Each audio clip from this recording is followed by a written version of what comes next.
Hey, before we get going on today's stretch interview episode, we want to talk about Miller Lite. From holiday gatherings and office parties to fireside conversations, and football Sundays, winter means more moments with the coolest people in your life. Make these moments even better with Miller Lite, the great tasting light beer for people who love beer. We got this Sunday is one of the best football Sundays there is, and that makes it a great Miller Lite Sunday too. So Championship Sunday, get those Miller Lites, get them delivered. Get hunkered down on your couch or go to your bar, whatever your routine is, and get those. We got just two more football Miller Lite days for this season. Well, you got the Pro Bowl coming up too. Nourish it. That's what I'm saying. Point being, football Millers are almost done. Yeah. So get your Millers in responsibly. Shrine game, we could drink Miller for that. It's true, Dave. Miller Lite, great taste, 96 calories. Go to MillerLite.com/stretch to find delivery options near you. Or you could pick up some Miller Lite pretty much anywhere that they sell beer. Tastes like Miller time, Celebrate responsibly. Miller Brewing Company, Milwaukee, Wisconsin. 96 calories and 3.2 carbs per 12 ounces. And on that note, welcome to the stretch, everybody. We will talk to Mike Martz in a couple minutes, very shortly. We just want to get out there, give some initial thoughts. Bears hired Ben Johnson probably couple hours after we stopped recording. Yeah. But obviously, if we always say follow along, like we're not just a podcast. We have socials and we have there's everything around there. Yeah. I made a video. You wrote a blog. There's everything out there. But needless to say, we are excited. I had a let's go tweet out there. Dave had a let's go. There you go. Throw it out there. Yes. Yeah. So I mean, I'm so terrified of the Bears front office and management, everything like that I was leaning more towards Vrabel, because I thought he could wade through it and just, put his head down, smash anybody that's in his way. Ben Johnson, in his introductory press conference, and all like the little tidbits that are coming out about the process, has made me feel so much better. And now I am thrilled to have Ben Johnson. He was always my number 2. And with more information, it's just like this might feel like the perfect marriage. Yeah, he was my 1A, 1B with Vrabel. Yeah. I was initially Vrabel 1, Ben Johnson 2, but then I came back up once that Bears-Lions game happened on December 23rd or whatever it was. Regardless, I'm happy as shit, man. It's just great to see the Bears go out and do something with conviction. Do something right. It was a departure from everything that they've really done in the past, where it's like we have to hire these outside consultants, Ernie Accorsi, Bill Polian, then it's like it's Ted Phillips, it's who knows who's in charge, McCaskey, no one really knows. It's this convoluted process, and you end up with like your 8th choice going. That wasn't the case. They seemed like they had identified their guy from the beginning. They did their due diligence on, I don't know, seemingly 100 different candidates. Which I never had a problem with. But then ultimately circled back and got the guy, and it's rumored that he's getting like $14 million, so they didn't cheap out on the contract. Seems like he's going to have a lot of say in the roster, and it's like they got the right guy for Caleb, and even that little comment he had where he's like, we're going to tear this thing down to the studs in the offense and start with Caleb and build from there. That's exactly what I wanted to hear. I felt like he was pretty... Yeah, I don't care if their playbook is like 5 pages long. Just tear it down to the studs, get things right. Right, exactly. Build personnel. Exactly. I think that your core. We'd all be remiss talking about how there's been little tidbits that have been coming out. We all kind of, sort of, not yet, but kind of sort of owe George McCaskey an apology, I think. We have, like, the fan base has been, for good reason, wanting to burn him at the stake. And I don't think we owe him an apology. I think we owe him a good job. Oh, all right, that's fair. He gets an attaboy. Yes, exactly. Yeah. Good job. Sure, he didn't fuck it up.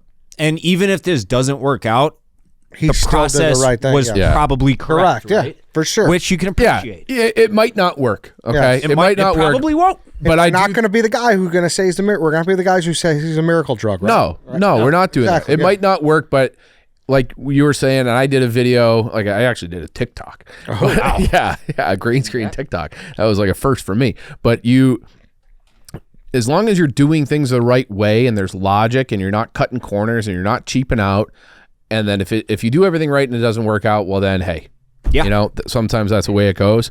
So I'm just glad that the process was different and better, and we got a guy. Yeah, I think you have to sit down and have a hard look in the mirror after you hire a guy like Eberflus and you get the results that you got. I do, and I think and I hope that's what happened. He had a little come to Jesus moment. It sounds I hope so. either that or he, the blind squirrel found the acorn. But either way, who gives a shit? Or maybe he just now has power of attorney from Virginia. He can just sign whatever checks he has to. That she's 103 or whatever now, so he can just he's operating on his own. So whatever the case was, they got the right guy. And and talking to Mike Martz, we already recorded the interview. Yep. I feel even more better after that. Yeah, we're going to see how Ben is from a leadership standpoint. Although, I know press conferences are one thing. I really like what I've seen out of him. Crushed the press conference. Yes. Yeah, he's winning the press conference circuit right now. Even the little moment on Bear Social where he walked in and the whole office is giving him a standing ovation. And he's like, all right, everybody back to work. Yeah. So it's that was good. A moment of levity, but also kind of a message too. Yeah. I think, there's a couple times he's he had a message where he looked right. It was Caleb, Rome, DJ Moore, who apparently Cole, apparently DJ Moore flew from the Hawaiian Islands or something with his family. Yeah. Cole came from Atlanta, he's direct. So be prepared or be comfortable with being uncomfortable. And he looked right at the players. It was hey, starting now that shit's changing. And I welcome that. Even if the players who we think are the good players are not the ones who are putting in the work and are not the ones who are doing things right, it's your locker room. Start from scratch. Yeah.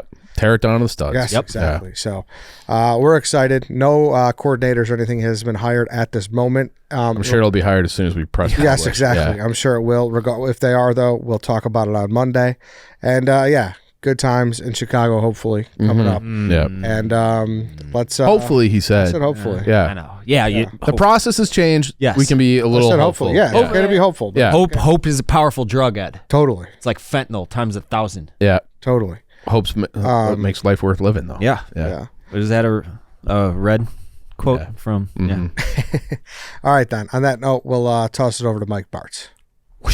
All right, welcome to another episode of The Stretch. We are doing an interview episode today, and today we are joined by former Bears offensive coordinator Mike Martz. Mike, welcome to the show. Thank you for doing this.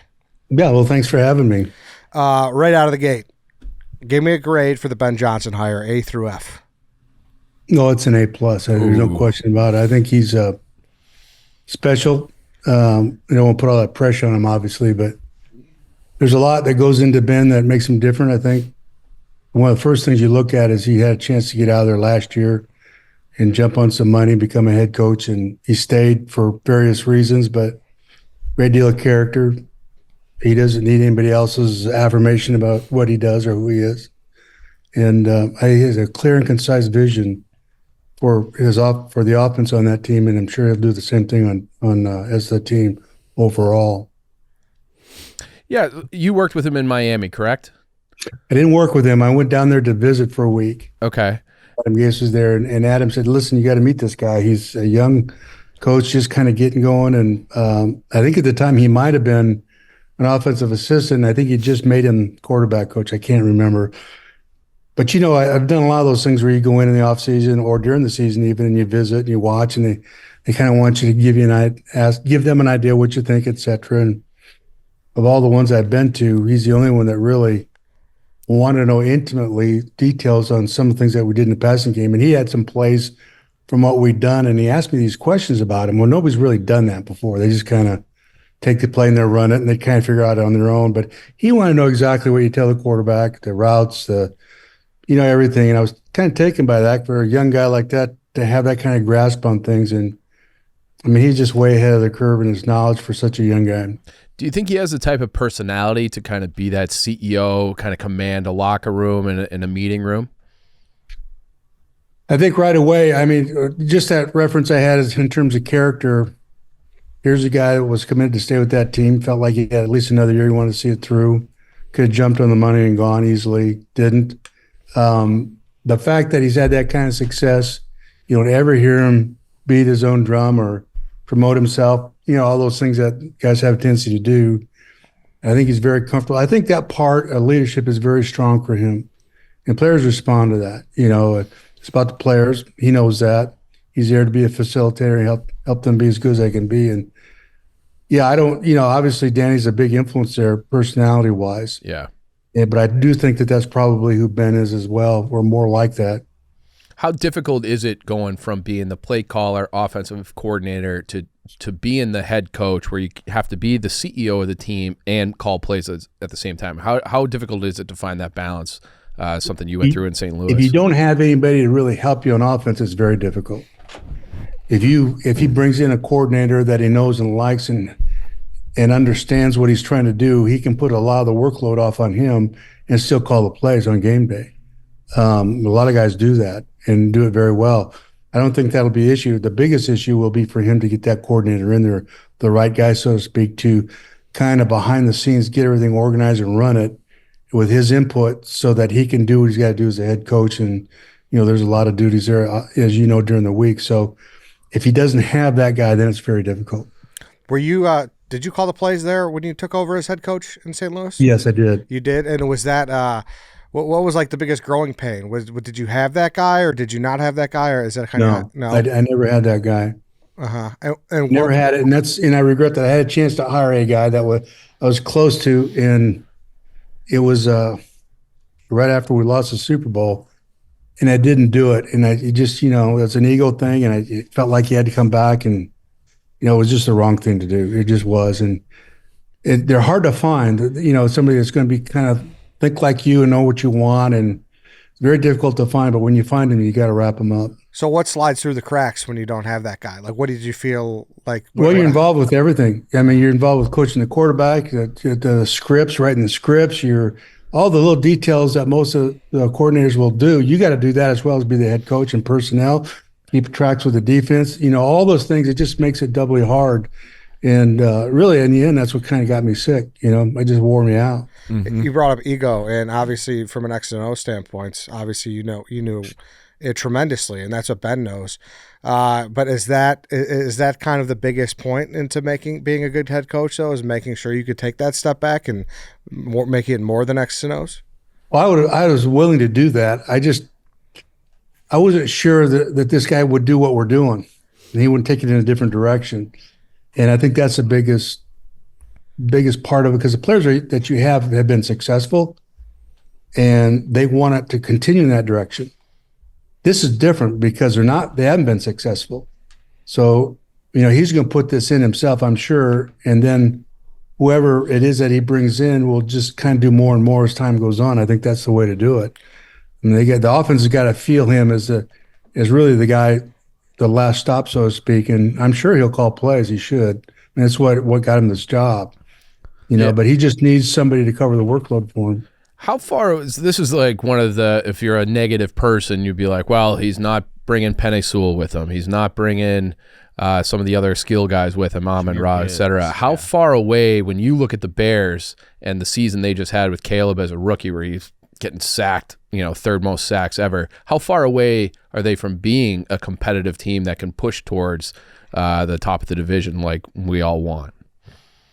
So when I went to the Rams, they were the worst offense the last 2 years in the league. And if there's more than 32 teams, they'd have been last there too. They were awful.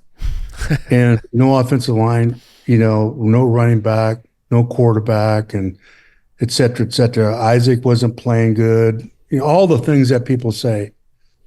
And obviously, there were I think it was a 250-1 to win the Super Bowl. A lot of people made a lot of money on that who bet on it, But my point is this: coming out of the season, all the draft nicks said that we had 12 blue chip guys on the roster, where there might have been 2 going in. How'd that happen? Huh. I mean, how'd that happen? Yeah. Well, we had a bunch of guys doing a great job of teaching and coaching their guys and helping them get into the right position. That's what happened up in Detroit. Ahmad is really a good player, et cetera. All those backs, the line's good, but there are a lot of teams that have really good talent that never really put it together. And the missing ingredient there is having somebody that has intimate details of what they're trying to do and can get, pass that on to these players and help them become better each week. And that's the bottom line, how good a teacher you are. And he's a great teacher. Obviously, there are good players that hadn't been realized yet. And that's your job. And the really good ones can help those guys realize a much better career and become what they are right now. What's the number one thing when you look at Caleb that he has to get better at? And how will Ben Johnson get that out of him? it's complicated. That's a very layered question, but the biggest issue is you have to make things clear for a young quarterback so that when you go out there, you don't want him trying to figure out where he's supposed to throw the football. So you give him a pass. Every pass play that you give a quarterback, particularly a young quarterback, you have to screw it down real tight. You get this coverage, it's either here or there in the story, and then a check down. If you get there, and you can stay there unless you get this particular coverage, then it's got to go over here. So you build your passing game so he's got an answer for whatever they're going to show you on defense. So he's not trying to figure it out while he's playing. Okay, all you need him to do is realize exactly what the coverage is, and he knows. And as much as you can keep the read in the same first two guys, that's great. But a lot of times you can't because these guys will change up, and you have to have good answers for him against blitz. He's got to see it, get the ball out quick, or remove the protection. And I would take all the protections off him. I don't want him calling out protections. Just find the right guy and make a good throw. Let the center make those protection calls. That's what we did. Took the load off of Kurt. And I think that's where you start. You got to make it very clear and concise in the passing game of what his role is, where the ball should go, and just let him read the coverage and make a good throw. Make it as simple as you can for him. If you were to take over a team, you're about to become a head coach, and from a personnel standpoint, it lacked from up front, like it was lacking up front offensive line wise, or or option B, it's lacking skill player wise. What is easier to turn around and make better sooner? It's a great question. I would tell you, if I ever had to start with a team, I would always start in the offensive line. The offensive line is first and foremost where everything emanates, defense, everything. Because look, if you have a great offensive line, you can run the ball to win or you can throw the ball to win. You got to be able to win certain games, right? Mm-hmm. When you're really good in the offensive line, now you're getting first downs and you're keeping the defense off the field, right? So you're reducing their load. So having a great offensive line is really, to me, the centerpiece of having a great football team. And to me, that's where I would start to build and put it together because, let's face it, there's a lot of receivers out there that are good players that become better players in a real good situation with a good quarterback, and they aren't hard to find. But having that great offensive lineman, it's hard to find offensive linemen. It's hard to draft really good offensive linemen. And what's even more rare are really good offensive line coaches. Yeah, no, you're right, and that's what we're hoping now with Hank Fraley. It hasn't been announced yet, so hopefully he's someone who comes and takes over and could be kind of that guy for Ben. That's what everyone's hoping. Well, hopefully, because it's your biggest hire. It's the best hire that you make. Head of coordinators is who that offensive line coach is. Really? Yes. Can you go more into that? That's how important the offensive line is, man. Yeah. That's how important that is. I have a deep conviction about that. Like I said, everything emanates. Here's the other thing. When you start camp, you always run the ball a lot more than you throw the ball in camp and pass because there's a toughness you want your football team to learn. Mm-hmm. But if you line up and you do that in camp and you're getting your nose bloodied by the defense all the time, that's a bad message to the team. Because you want guys to Jackie Slater told me one thing. It's something a long time ago when they were really good at the Rams, way back when Jackie was playing there at the Rams in L.A. He said the offensive linemen were the baddest dudes in the block. When they walked in the locker room, everybody just kind of got out of the way. That's kind of the way it ought to be. Because I got to imagine, like you scheming around a guy like Orlando Pace, where you could just eliminate someone on that side, on the defensive side. You got that right. Yep. Right? Like that probably you just put a big X on the left side over there. I never have to worry about that because Orlando's going to embarrass him all game long, right? Yeah, like that's a tremendous, tremendous advantage. I know it sounds, pretty amateur, but it's true. Like that's Why when they're like you're obviously a football guy, offensive line and to a lesser extent defensive line for the Chicago Bears this year was like they need to fix it. They didn't fix it in the offseason. Obviously there's been trades and a couple, but it's bad right now. Why didn't they fix it if it's so blatantly obvious to fans like us who aren't, football coaches of your stature, and why is it so obvious to you, and why did they not fix it? No, I don't know, and I don't know what the relationship is with the head coach and the GM and the way things were done in the past. I really don't know, and it wouldn't be right for me to comment on any of that. Mm-hmm. But I do know Kevin Warren. I think he's terrific. I worked with him at the Rams. You got that one right. You got a great start. Before you do the defense line, you got a number one pick there at quarterback, so you better make sure you got somebody to keep him standing. Yeah. And that's where I would start. And obviously, defensive line, You look at those great teams that Tampa had all those years, those 4 down. You didn't have to do anything. You didn't have to bring pressure. Look at what happened to Detroit when they couldn't rush the passer. So those the front is there's so many 7-on-7 guys out there, man. There's tons of them. There really is. Mm-hmm. But those guys up front, they don't come along very often. The really good ones, and when you can nab one of them, you got to get them. And you think Johnson I don't know how well you know him. Obviously, said he just helped out there, but does he got that squeaky wheel in him to like make sure like this is what I need? That's what I'm a little worried about, because our general manager, I think we're still a little wishy-washy. Yeah. Well, I don't think he gets that job or would take that job if he wasn't convinced that he would have that ability or be listened to or have input into that, right? Mm-hmm. So. And when I became a head coach, it was in my contract. I didn't care so much about the money and any of that stuff. I just didn't want somebody to tell me who I had to play with. If I had to play with somebody I didn't want to play with, right? Mm-hmm. And that happens all the time. So I would imagine that's been worked out because he's a hot item.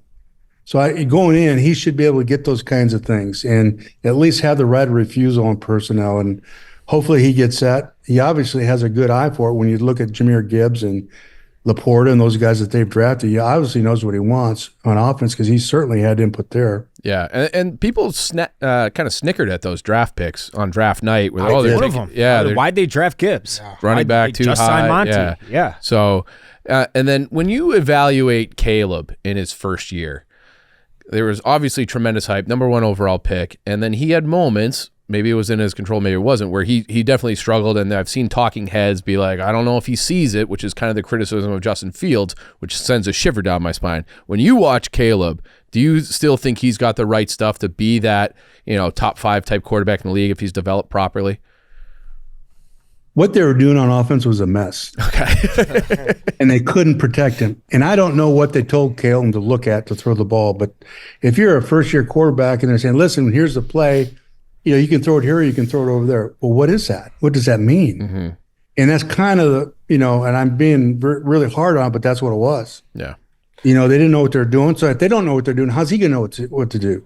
So he on his own came back at the end of some of those games, like against Detroit, and I thought he was just amazing.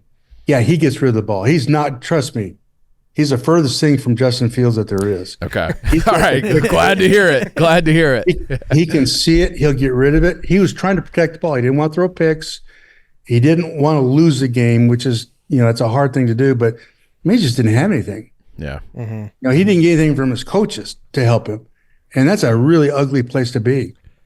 There's been a couple of quotes that have come out that have they've gone into detail about how Williams and Coach Johnson have already linked up, and they have talked about how they want to be more aggressive, and that will probably lead to more interceptions. What, as a head coach, when you were the head coach and offensive coordinator for a young quarterback, how much do you have to beat in their head that it's okay to fail and that you're going to learn from failures versus, like you just said, not trying playing not to lose instead of playing to let it rip, So he's got that in his blood, first of all. Mm-hmm. I can back a guy off that wants to get it downfield and throw places where he tight throws you really don't want him to. I can back those guys off.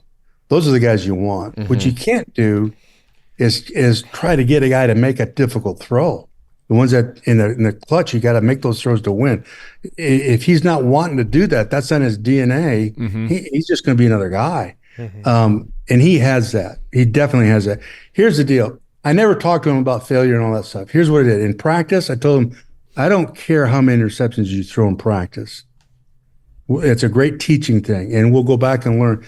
But you teach him first. The first thing you do with quarterbacks, man, is you teach them defense. Everything about defense. Because it doesn't make any sense to talk to a quarterback about his reads and the plays you're going to put in if they don't know anything about defense. Mm-hmm. Right? So, hey, listen, they're going to play quarters over here. They're going to buzz this side or whatever, and here's what this means. So if you don't know what that means, if you don't know what an overstack will dog is or any of those things, then how are you going to know what to do with the pass play? So it's everything you do in offense is based on what he sees on defense. So he's got to understand defense. That's where it starts. And then when you put it together and your reads are like against a zone, all right, look, number one, the worst thing a quarterback can ever do is go back and look at where he's trying to throw.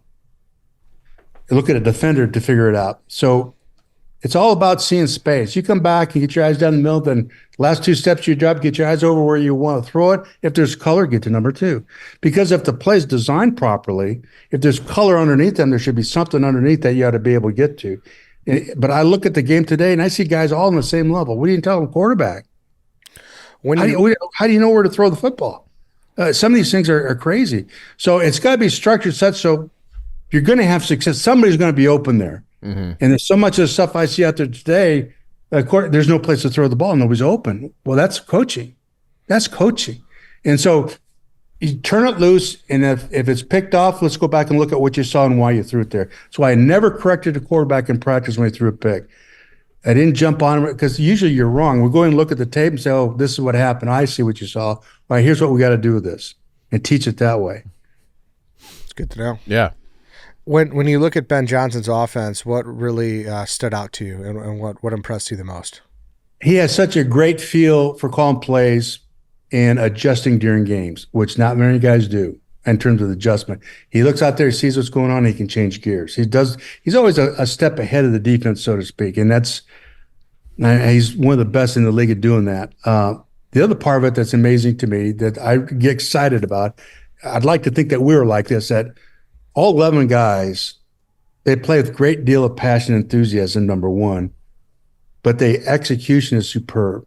The footwork of the offensive linemen, their aiming points with their helmets, the use of their hands, how long to stay on a double team before you snap up to a linebacker, the footwork of the quarterback. The launch point is going to be here, shuffle up a step and a half, and then check it down if you don't have it.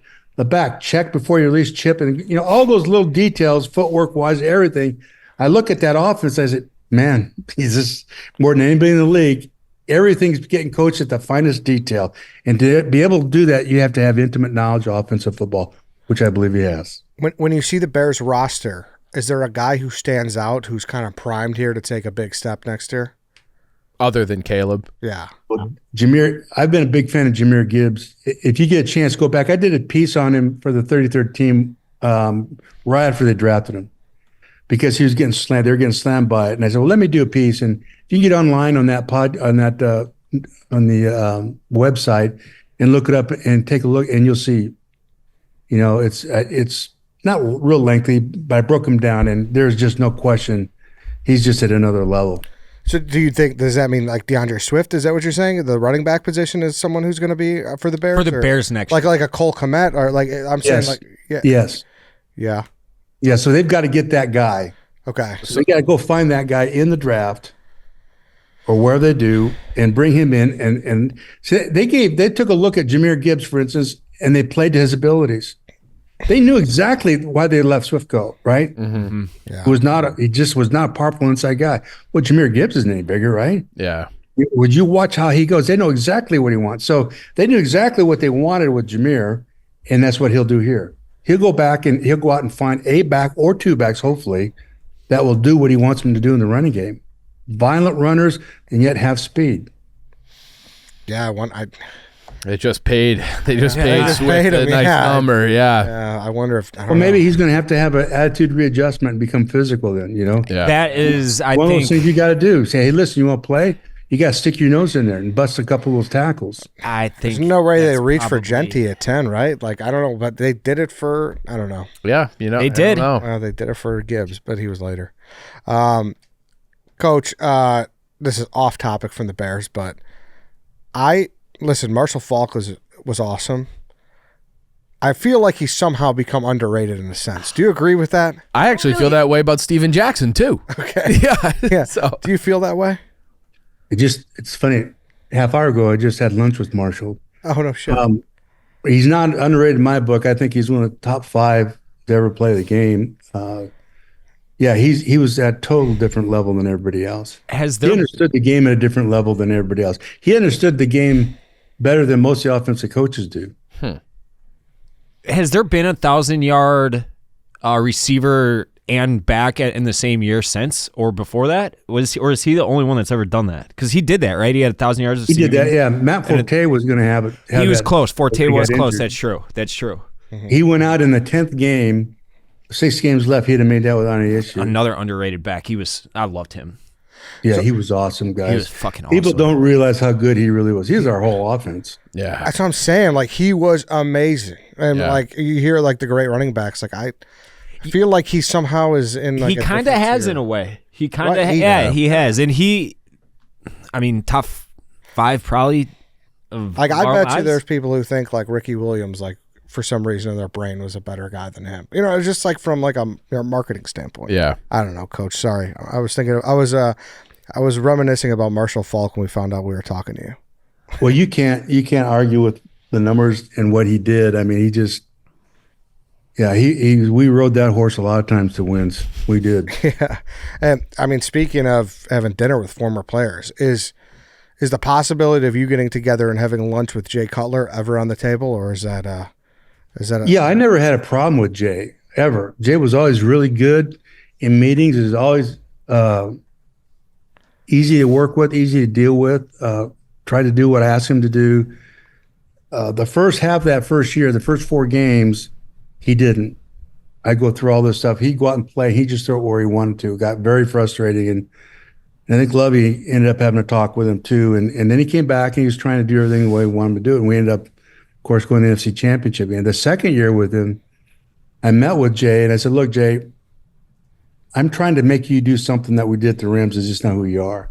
So we changed everything. And he was, my gosh, he was having a great year when he got injured. I mean, that Charger game, he was light, and he could beat you with his legs. I had never had a problem with him. I don't know how he feels about me. I really don't, but I never had a problem with him. That seems to be the general consensus whenever we ask someone about Jay, whether it's coach or former teammate, then everyone's like, oh, no, Jay was great. I think it's just like probably an unfair stigma that developed for whatever reason in the media. Well, probably because they were getting fights in the sideline. Yeah. That's why. I mean, you'd see he didn't have the best facial expressions on TV, and then he did some of that shit. But as a whole, it seemed like most people got along with him. But what people don't realize is he had diabetes, not just a little bit. He was full-blown diabetic. Mm-hmm. And when you're a diabetic, do you remember that awful game up in New York with the Giants?